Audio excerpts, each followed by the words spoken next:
Hey sis, do I have the ultimate episode for you today? I am interviewing a dear client and friend, Sarah Brady. It is so special for me to come on the show and share her with you all. We're going to talk a little bit about her struggle and challenges on the road to recovery, how we first met, and what she thought about the coaching experience. And then she is going to give you love and inspiration and advice as she shares with you golden nuggets to help support your recovery journey. Sis, if you're looking for inspiration, listen into today's episode. That's all I can say. So without further ado, let's dive right in to my conversation with Ms. Sarah Brady. Hey girl, welcome to the Her Best Self podcast. I'm Lindsay Nickel, former competitive figure skater and perfectionist, turned God-led imperfect boy mom and digital CEO. If you find yourself constantly thinking about food and wondering if you'll wake up one day free from the obsessive thoughts and behaviors controlling your life, then I've created this podcast for you because I know exactly what it's like to be a downright hot mess trapped in a destructive cycle of disordered eating. I finally found freedom, and you can too, girlfriend. So if you're ready to heal your relationship with food and body and break the chains of control and show up in your best health, then grab your favorite Tarjay journal and let's get to it so you can start living your best life as your best self. Yay! I am so excited. I feel like this is so long overdue. The ladies listening just are going to have so much of a treat today. So I am bringing to you one of my clients, Miss Sarah. I cannot wait to introduce Sarah to you and to have Sarah share all of her journey, just like where she started, where she has come from, and where she is headed next, because it has certainly been such a miracle and such a blessing in coaching you, Sarah. But I feel like I wanted to bring this to the show because ladies hear me all the time, and it's so fun for them to hear like a real life person, right, that has been there and gone through it, walked the walk outside of Lindsay talking all the time. So I just am so honored that you're joining us. And I know it's a really vulnerable place to be, but thanks for wanting to come on and sharing your experience and just where you are right now in life. So I'd love for you to share a little bit about yourself, just how you kind of came into my bubble, and just to give the audience some perspective into your story and into your life. Sure. Thank you so much for having me on. I'm just so honored, and I just feel just so blessed to have known you and how far I have come along with you by my side. So I'm just so grateful. I'm Sarah. I live in Fargo, North Dakota, and I have 4 kids and a husband that has supported me so much through my disorder. And my story, I can start with that. I have had this disorder for 28 years. It started when I was 16, and I was such in the people-pleasing game and the comparison game, and I just wanted to be perfect for everyone. And I wanted to be like, I would compare myself to the cross-country team. I was a runner, and I found myself maybe a little bit bigger than they were. They were faster than me. And so then that's when the comparison came in, and then just wanting to please everyone, and just felt like so out of control. And one thing that I could control was my exercise and what I would eat. And so once I was losing weight, I got the compliments, and then I just took it way too far to the next level. And it just became a problem where I needed to get some professional help. And so I've had a therapist for a very long time. But when I searched eating disorder podcast, and yours, Lindsay, was the first that popped up. And so I started listening. I resonated with your story so much. I felt like, oh my gosh, her story is mine. Only she was a skater and I was a runner. So I just felt like having someone who has been there and recovered gave me so much hope to actually recover from this disease that I've had for so long. Yeah, I think that's a big thing, is navigating and working it with somebody who has been a couple steps ahead, because I look back and I like that's why I started doing this. Well, there's a lot of twists and turns in between the why, but I didn't have that. And I felt like if I had had that, it probably would have been a lot less painful. Not still, it would have been painful. So it would have still been a lot of healing. But I just did it, I felt like by myself. And I also had a therapist, right? She was great. And I know not everybody has a therapist that has a great experience with a therapist or has one that they love. But I think like the power of coaching is like you have like an ally and a friend that can build you up, but also call you out. And that's an important thing. And you've just been super coachable. Like I say that in a way that hopefully, you feel because you haven't come to me and been like, no, I'm not doing that. It's more of, okay, this is what we're focusing on this week. I know I'm not going to like it if it's been like a food exposure or cutting back on the exercise, like whatever it's been. And you've just been extremely coachable, which I think is super important to note. You're the one that has to do the work. Like I'm not sitting in your kitchen in your living room with you, and you've just done that. And so I don't know, it's just super refreshing to have a client like that. And all of my clients many of them are actually all that way, but that's a whole nother story. So if you're a client listening, like I love you as well because you are that way. But something about you, Sarah, that really is amazing is that you came in with the struggle of like a couple of different things. And I want people to hear that from your words because it's one thing, right? If you've been dealing with severe restriction and you're combating that, but then also purging and you were combating that. And so, you have this super win of being purge free. And that is something super special that I just think that is such an accomplishment. But I would love for you to talk about those main struggles that you were facing and those challenges that were like the big ones for you. Yeah, I would purge every meal, and it wasn't like I was binging. I would just eat and then go to the bathroom and purge. I was just sick and tired of it, but I would just continue to do it. And Mhm. then it became more, as I went to therapy, it became more just dinner. At this time, I would not eat any carbs, like at all. And so that was a huge struggle too, is just like introducing carbs into my diet. But even before then, I would eat breakfast and lunch, but then purge dinner. And that's when I started seeing you, and just letting go of that was just amazing, and just like feeling so free from that, because I just think the eating disorder voice is so loud in that area, or was so loud in that area, because, everything that she said, my eating disorder's name is Jade, everything that Jade said to me was a complete lie, but she made it feel so real.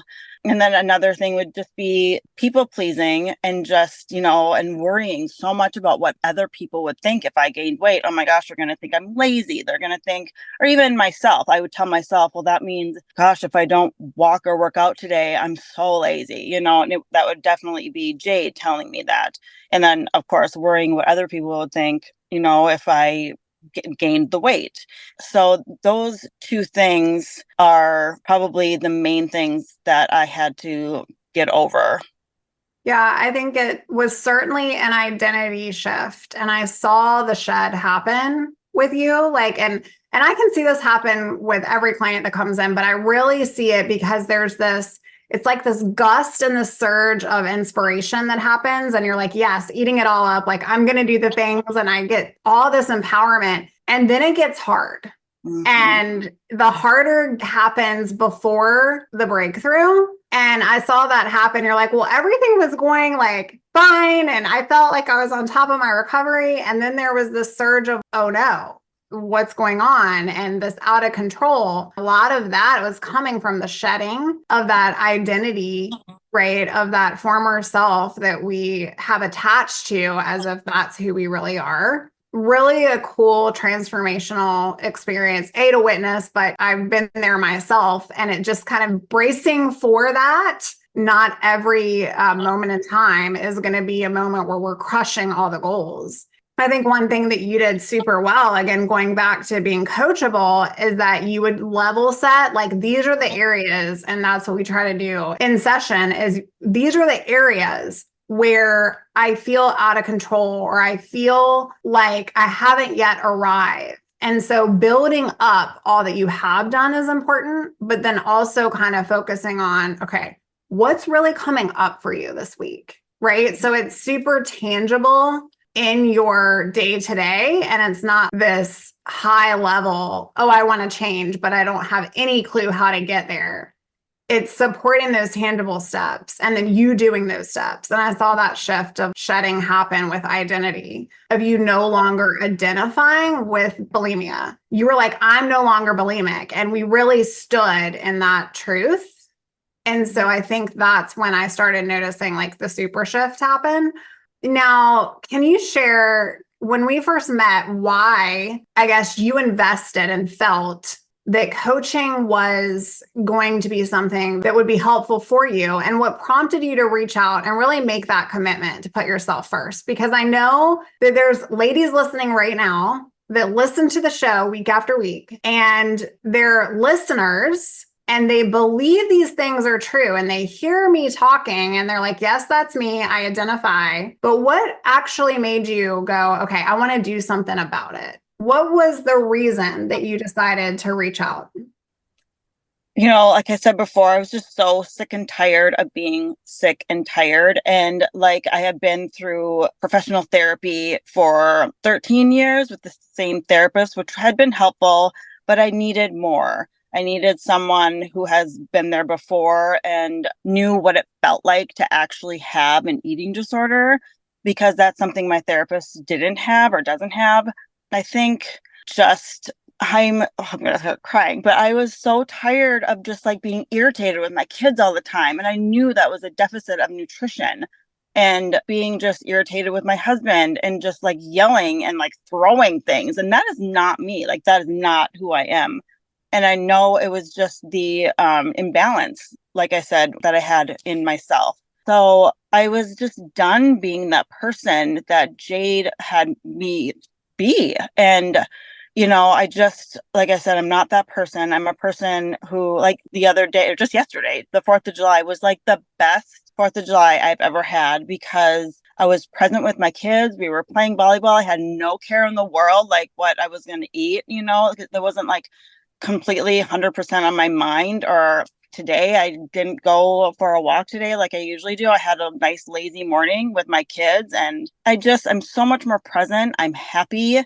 And I honestly believe if I didn't call you that day or message you that day, I would not be where I am today. I would still be purging. I would still be yelling at my kids, and my relationship with my husband would be dry. And I am so just blessed that our paths crossed, because I did not want to be that person. I wanted to be Sarah.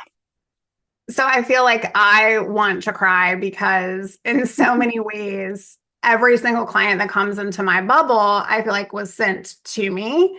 Mm-hmm. And I could go on and on about, which I haven't shared on the show, like how many times I had questioned whether or not the output, the pouring of, my story, my vulnerability with others is making a difference in the world. And so there's been multiple times where I'm like, okay, I'm not going to take on any more clients. I'm just going to coast it and like, see where this goes. And every single time I do that, it's like a new one comes to me and it's such a special relationship. And they're all very different, but in many ways, just as you're being touched and changed, I'm being touched and changed. And so there's this harmony that happens throughout the coaching type relationship. And the longer that we are together, which we've spent a lot of months together, right? Like you learn that person, you learn about their families. And not only do you see that transformation happen and change happen, but it reminds you of the goodness of why you signed up.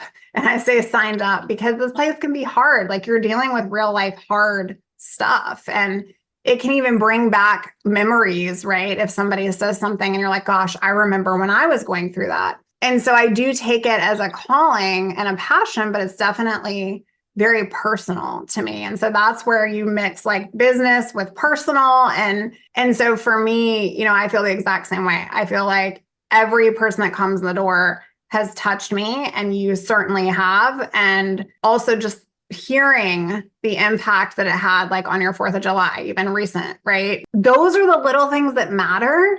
Yeah, it's like 18 summers that we get with our kids. And so to make sure that we're honoring that time, like what do we want to be doing? Do we want to be worried about what we're having for dinner or whether or not we can have a cheeseburger or take the bun off or like what we're going to do?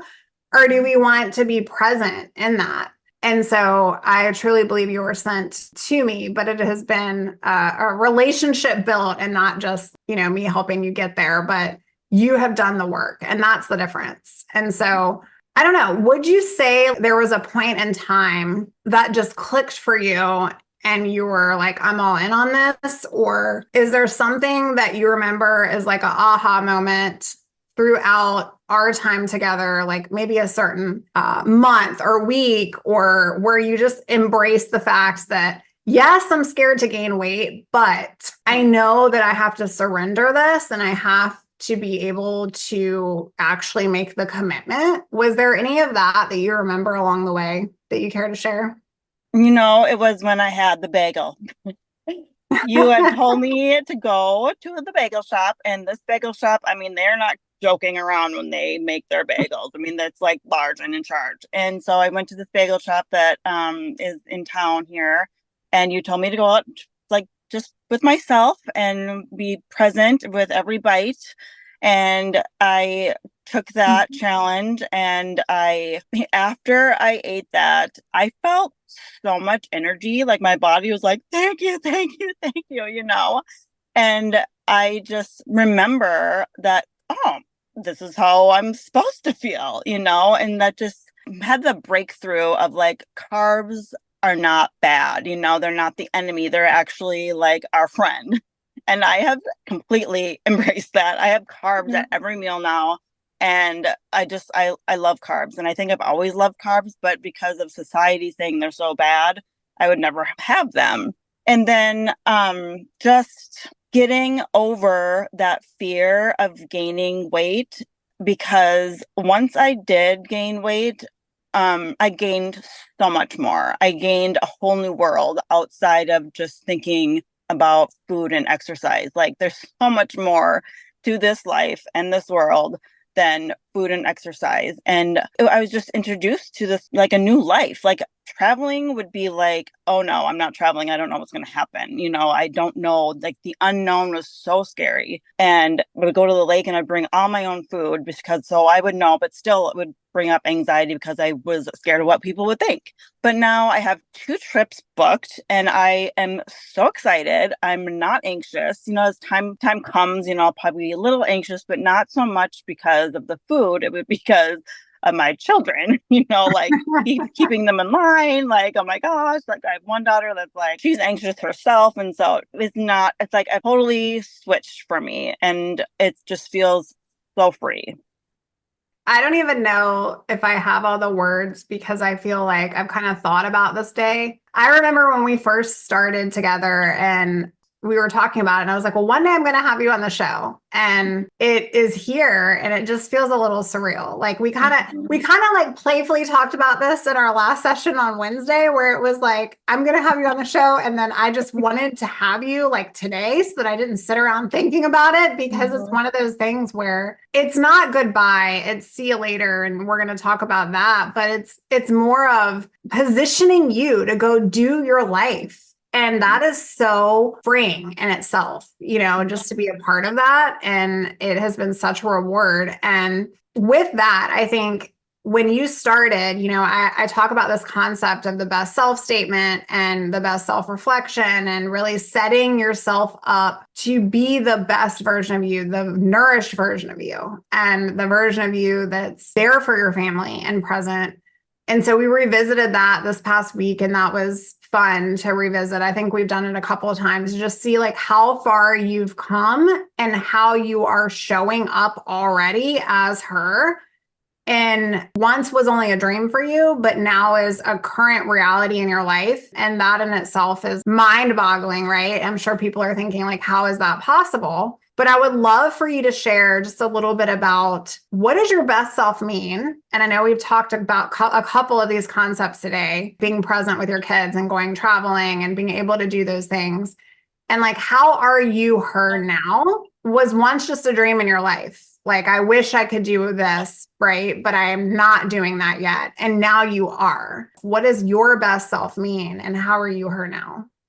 Doing spontaneous things, and not being so like when the alarm clock before this would go off at 5 o'clock in the morning and I had to be in my car at 5:25 to get to the gym by 5:30 and blah blah blah blah, and it's like so like so structured. And if I was like a minute off, everything would be like, just like, oh my gosh, meals would have to be at the same time. And if I was off there, be like, oh my gosh. And then I just feel so free, and it's like a huge weight off my shoulders just to be me. And that is laughing sincerely and not just like pretending, like last year it looked like I was having a blast with my kids, but honestly, all I was thinking about, "Oh, when is this going to be over?" I had no energy. I had zero energy to be myself because I was so depleted, and all I could think about was food and exercise. But now I am just thinking more of others. I felt like I was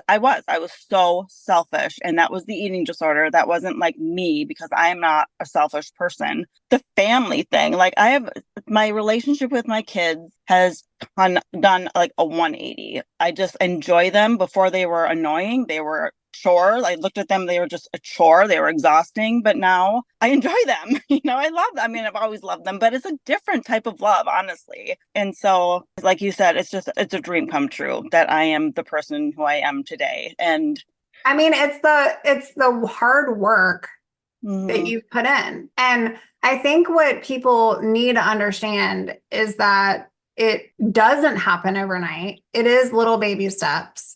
Along the way, you get super frustrated with yourself because of the high achiever, the perfectionism, all of that, it comes in, and that inner critic will come in and say, like, you're not doing enough, or you're not there yet, or what makes you think you're capable of this, right? And then your eating disorder brain will tell you you're not, and it will leave you feeling discouraged and doubtful. But then it's what you do with that, right? mhm, And I think it's like that bounce back that I've seen in you, and then you pull yourself up and you look back on all that time and you're like, yeah, that one time I had the bagel with the peppermint cream cheese, I think it was, right? yep. Then the other time I went out to Starbucks and like ordered something for breakfast with my coffee, and it was outside of my norm of what I would have ever touched before, Mhm, or going out and having Mexican with my parents, right? Like all of yep. these different things that you have done, and you've been able to be in even social settings with people and choose something that wasn't the salad. And so putting yourself in those exposures is what we typically refer them to, right? Every single time you're doing that, you're fighting back. And you don't realize it because you just feel like you're in it and you're in this cloud. But in the cloud, there's freedom because you start to get empowered with all that you have done, and you get super proud of you. Like just crossing off the rules, graduating from like the Subway salad to the Subway sandwich, and like all of these things that Mhm, felt maybe not as big of a win as they truly were in the moment. And now you're not even like thinking about, do I want the salad? Or, you know what I'm saying? Like you would prefer maybe the sandwich, but you're going to get the salad sometimes because you just feel like a salad. It's not right. about the calories, right? Mhm. So before we end today, what piece of advice do you have for ladies that might be listening that maybe are a couple steps behind you, and they hear you and they're like, this is amazing. Like, we love Sarah. If you've been out in our Facebook community, herbestselfsociety.com, you can find us out there. Sarah's like a huge advocate out there, and she's always posting these amazing videos that I love. Along your journey, you posted many to inspire people, and you have these golden nuggets because you've recently gone through this recovery experience. If ladies are out there listening right now, they're like, well, that's great for Sarah, but like, what about me? What do I do next? Or is there this nugget of truth? Any advice that you could go back and tell little Sarah, prior Sarah, Mhm. when she was struggling? What would be, one or two of the things that you would share with her? I would say, I know it's always said, but recovery is not linear. Once you feel like you've hit a low, it's not the end of the world. Just keep pushing. Don't make that the number one thing, like, oh, then, and don't give up. Do not give up. Just keep pushing. That'd be one. And then another thing that I have really embraced is that not everybody is supposed to have the same body. God has designed each and every one of us differently. I gained weight because my body wasn't supposed to be that small, because the best version of myself is the weight that I am when I have a good relationship with food. And once you realize that, or once I realized that, it was like, oh, yeah. And honestly, I had more self-love and I had less judgment of myself. And I was able to just accept my body for what it is and to love my body as it is, because it's a gift from God. And gaining weight is not bad. It's not bad. It's a beautiful thing that God has given me, is this body. And yeah, I guess that's something that I've really embraced. And even looking at other people, their body is that way because God's designed it that way, and some people are thinner, some people are bigger. It's just like puppies, or dogs, they're all different shapes and sizes, and we don't go judging dogs for their shape and size. So for myself, I'm not going to judge my body because it's bigger than it used to be. It's bigger than it used to be because this is where my best self is. Yeah, I love it. That is incredible. And I agree with you. I think it's kind of honoring you. Like, you have to allow your body to trust you, and it can't if you're not trustworthy to it. And so allowing yourself that nourishment, granting yourself that permission, doing the opposite. These are all concepts that like you really tackled and explored and, pushed hard with. Hey girl, because we had such a fabulous convo, we are splitting this into 2 different parts. Thank you so much for listening in to today's part 1 of Sarah's interview. And in our next episode on the show, we're going to dive right into what's next for her and coaching and some final wrap-ups. You are going to want to stay tuned to the next episode.